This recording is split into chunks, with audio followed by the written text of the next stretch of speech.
Ito na po guys ang part 2 ng ating vlog from Davao to Kaputian in Island Garden City of Samal on board Bachelor Express 4374. So lumabas na po kami ng May West na ferry pier sa Kinawit nun, Babak. So ito po yung highway ng Igacos or Island Garden City of Samal. So nandito po tayo ngayon sa barangay Kinawit nun. Eto, makikita nyo itong rotonda na ito guys. Ito nga pala yung shortcut papunta ng Peña Plata. So mostly mga private vehicles ang gumagamit po niyan mga guys. Pero since nag-commute po tayo riding Bachelor Express 4374, mas marami kasing mga lugar at saka mga barangay na dadaanan at sakayan po talaga ang bus dyan mga guys. So hindi po sila nag-opt na gamitin yung shortcut na yun. So dito talaga yan, dadaan talaga ng Babak, sentro ng Babak, which is barangay Villarica if not mistaken. So ito nga pala guys, to give you an idea, ang Babak is Babak, Peña Plata and Kaputian are 3 municipalities dati. Pagka 1998 nag-converge sila into 3 districts na lang, and then ang buong Samal Island naging city, kaya tinawag siyang Island Garden City of Samal. On your left, yan pala yung pier ng Babak, which is managed by Philippine Ports Authority. So dyan po nagdadaong yung Dabsam Ferry at saka mga lancha galing sa 11. Yun talaga ang maraming pasahero guys, yung lancha. Kasi mura lang pero ngayon medyo may kamahalan na 20 pesos na yata. So ito po yung Babak crossing guys. Kung didiretso po kayo, papunta po yan ng barangay ng Kamudmud. Facing na po yan siya ng Tibungko or Panabo. And then sa left side, syempre yung palengke nila. And on your right is the access road going to Peña Plata and Kaputian.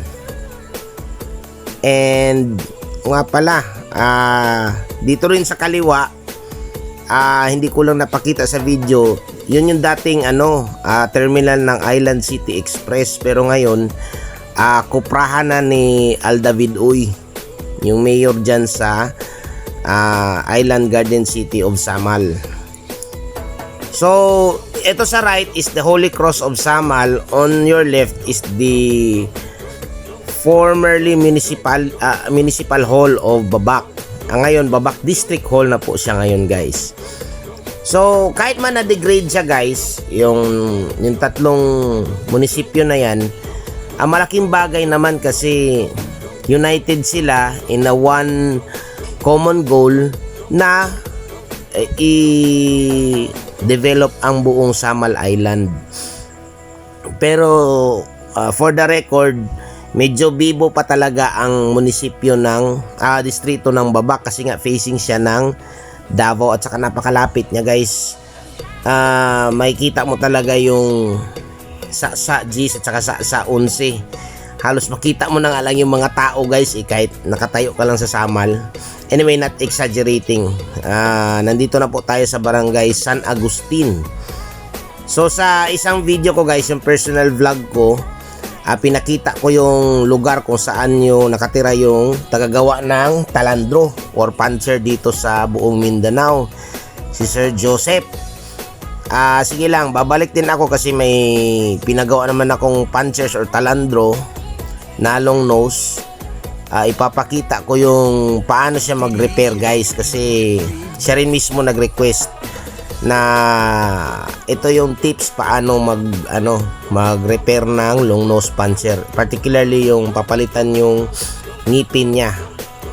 Ito na po yung junction to barangay Turil. So dyan siya nakatira guys. Ipapakita ko lang sa inyo on a separate vlog very soon. Huwag lang po muna ngayon. So nakapagtataka guys, may zigzagan din pala sa isla ng Samal.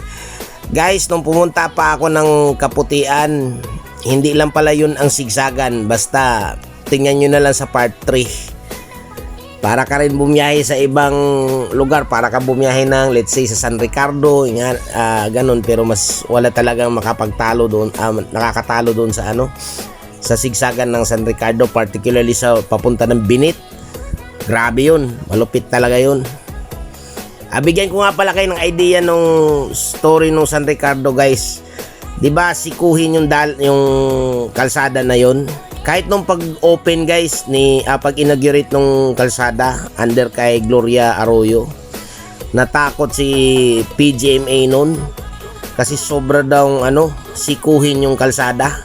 Bumaba talaga siya sa bus, hindi niya kinaya yung likuan kasi yung bus mismo first time din bachelor kasi yung ginamit nila noon, guys, pang inaugurate sa kalsada at that time. I think that was 2008 yata. Hindi pa ganun katanyag ang lugar. So, estimate ko, guys, nandito na yata tayo sa Barangay Mambago A. Dalawang barangay to, guys, Mambago A at saka Mambago B. Hindi lang ako familiar, guys, pasensya na po, ha.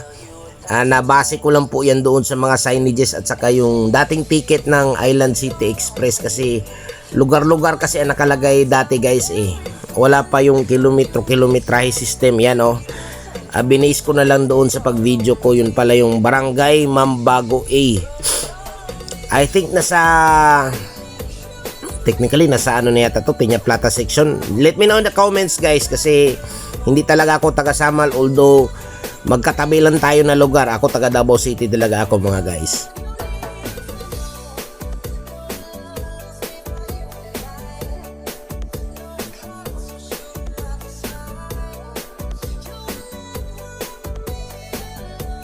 Pag nakita ninyo itong view na ito, mga guys, ito masasabi mo maganda talaga ang Samal, for me it's kind of breathtaking kasi nga winding road, tapos makita mo yung isla ng talikod, tapos yung dagat, di ba?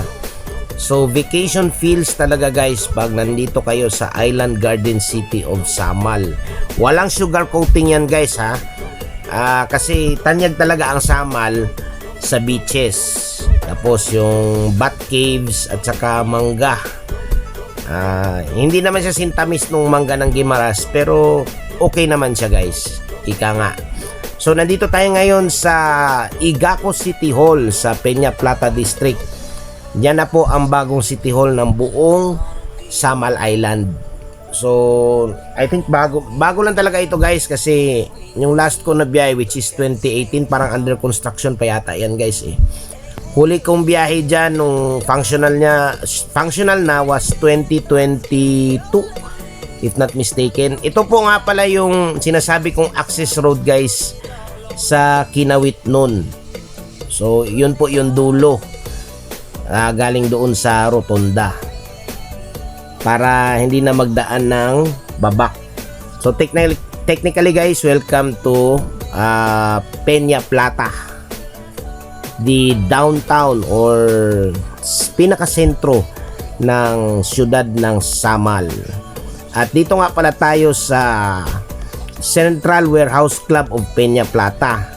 So dati, kung makikita nyo sa kaliwa, yan yung dating terminal ng unang Island City Express under Bangayan. Dati bumiyahe sila noon ng Kaputian, pero may nangyari kasing aksidente na medyo malagim talaga. So tinigil nila yun, guys, and nag-off na lang sila dito na lang sa Peña Plata mag-end point. Although yung linya nila, guys, hanggang Kaputian po talaga yun. Pero buong Samal Island naman yung linya nila. So kahit man pinakadulo ng barangay ng Samal, pwede naman nila puntahan. So nandito na nga pala tayo, guys, sa downtown ng Peña Plata, o pinaka downtown na mismo ng Island Garden City of Samal. So kung i-compare natin sa babak, guys, medyo ay pagka throwback din ang lugar na to. Pero maganda siya, guys, kumbaga away from the hustle and bustle of Davao City. Di ba? Tsaka pinaka downtown to nila, guys, ng buong Samal. So shout out po sa mga taga Barangay Peña Plata, ha. Ingat po palagi sa inyong mga ginagawa dyan. Sorry, Peña Plata District pala. Baka i-correct na naman ako sa comments. So ito nga pala yung Peña Plata Market at saka bus stop. So stay tuned na lang sa ating part 3, which is ang biyahe natin from Peña Plata to Kaputian. Frankly, first time ko pumunta ng Kaputian yan mga guys.